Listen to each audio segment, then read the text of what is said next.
Hello my girls, guys, and non-binary pals. It's your boy Carter here, back with another video.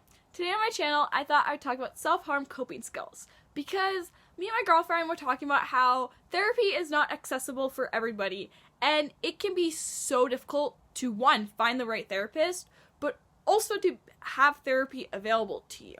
So I wanted to make content like this year on my channel.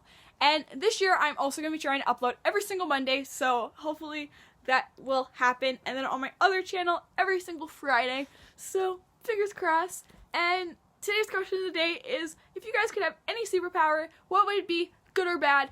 I am going to be trying to do a question of the day for every single video, so I would love if you guys could leave me a comment with the answer. So, yeah, without further ado, let's get started in today's video. So before I get started, I do want to say that not all these coping skills may work for you. Try whichever ones work for you and see which ones work for you. Everybody's though is different, and everybody self-harms for different reasons, and some of these I've tried and some of these I haven't. First one is hit or throw a pillow. This can be really helpful for when you're trying to get anger out and you just really need a release. You can just throw or hit a pillow. Next is rip a paper / cardboard or sticks, or just anything that is not of use or important. This is also very good for getting that release that you may be looking for or getting that anger out. Jumping up or down or any other physical exercise such as dancing or walking. This can be really helpful again for getting that anger out or getting that release, but it also can be really helpful as a distraction technique. And another one is go to a different room or place. It's sometimes really good to just get a change of scenery or to leave the room where the thing that you used to hurt yourself with is in. Play with a pet. This can be really helpful. Pets and animals in general are just really therapeutic. I've been training my dog Bella to be a therapy dog because she really helps me with my PTSD and my anxiety and self-harm and depression and anxiety. I think I already said anxiety, but if I didn't, anxiety. And I just, whenever I'm having a shit day, I can already guarantee you that Bella can recognize the signs and she comes and lays on my lap or lays next to me, or she tries to change my attention to something else by jumping on me and trying to get me to play with her. Another way that she's really good is that she wakes me up during nightmares. She will literally start to bark if she realizes that I'm shaking in my sleep or talking in my sleep. I don't know why I just bragged about my dog. She's my child, y'all. I'm sorry. I love this dog. I also love my other dog, Nala. She's really good too. Me and Cody have been talking about me training her to be a therapy dog potentially.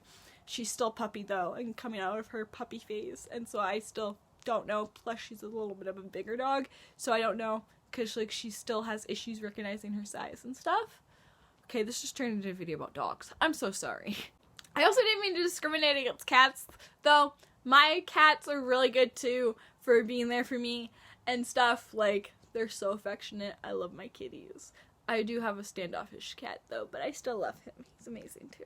And he does love affection just when he wants it, you know. It depends on him. And bunnies are pretty good, and just animals in general. I used to find horses very therapeutic. But anyway, another one is take a bath or shower, cold or hot. Hot baths with bath bombs can be really relaxing, or just hot baths in general. My fiance finds hot showers relaxing, and it calms him out of like really stressed and not knowing how to cope situations. So another good one is use an ice cube. I used this one when I lived with my aunt and grandma, and it was pretty helpful, and I don't know what else to say about it. I don't hold it there for too long, please. That can be dangerous. But it can really help you bring you back to reality or help you with a dissociated state. Other words to a song you love. This can be really helpful and it can really distract you. Also help calm you out of an anxiety attack. I've used it for anxiety, and I've also used it to just help distract me. I think of a lot of Shawn Mendes lyrics. I sing a little too much to myself a lot. I love that song.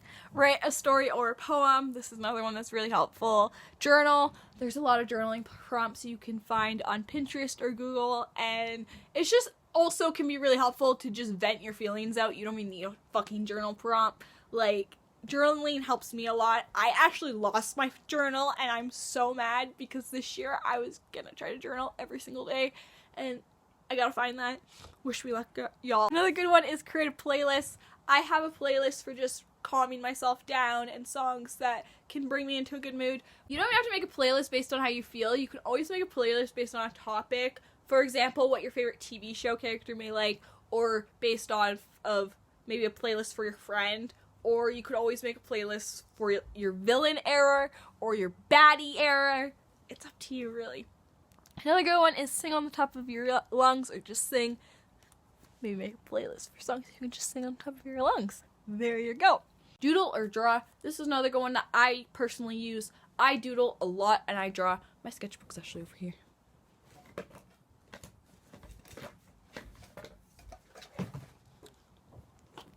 I'm currently trying to finish the sketchbook that I've had for, sadly now, a year, because I go through phases with art sometimes. Like, even doodling lines can be relaxing and calming.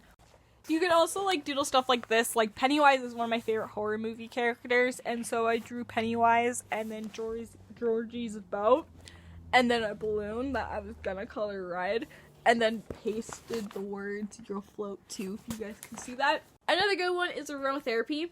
I personally use candles and incense and stuff like that, and I find that kind of thing so relaxing and so calming, and it can help me in a really tough time and hard moment of struggling. But yeah, I love aromatherapy, but you gotta be careful with this because some people can get really bad headaches from certain senses and stuff, so just be careful and wary of that. Like, my grandma used to get really bad headaches from really intense scented candles and incense. Squeeze clay, stress balls, or fidget toys. This can be really helpful for so many different reasons. And yeah, I recommend y'all give this a try. I love clay and fidget toys and shit for many different reasons. Anxiety, self-harm. It helps me focus. It keeps me focused when somebody wants to watch like a 3-hour long movie with me. Sometimes I can't even do it with a fidget toy, but anyway. Paint is another good one that kind of goes with drawing and doodling. If your thing is canvases, you could also like buy like boxes from like the dollar store and paint, or like some of those like wooden crafts things. Those could be fun and good way to distract yourself. Write a letter to someone who may be feeling the same way and then say it back to yourself, because sometimes it can be so hard to say to yourself what you would say to somebody else, and so you could give this a try. I've actually never tried this one before, so let me know if it works for you. Research a topic you care about. Sometimes, again, distracting, changing your attention to something else can be so helpful, and researching a topic that you love can also, like, help you learn something new.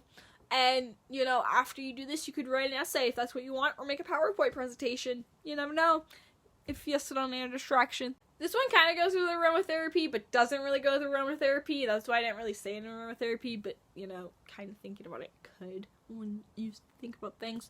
But it's smell your favorite scent. This can be really helpful, and, you know, you may have a favorite perfume that helps. You may have a favorite one of those in your Build-A-Bear scents thing.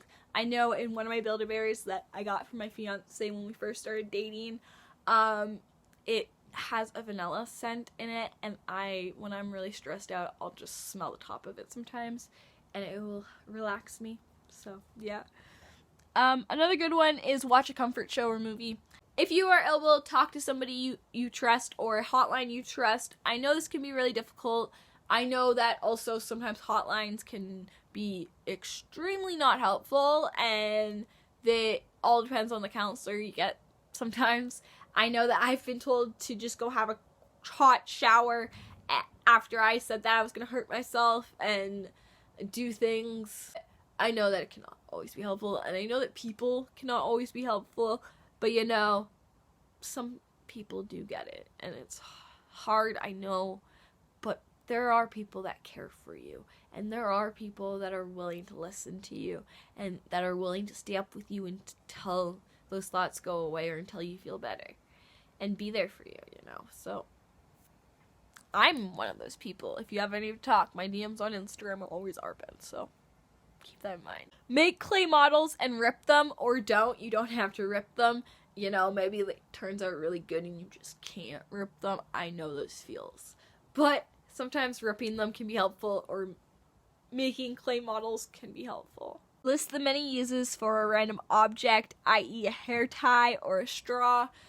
For example, a straw you can drink out of or curl your hair with, and a hair tie you can hold dog food together, or you can use in your hair, you can use as a bracelet if you're one of those people who just leave them on your wrist. I know I can be one of those people. Y'all, I wrote learn 2 words, and I was trying to write learn new words. I was pretty tired when I was writing this stuff down.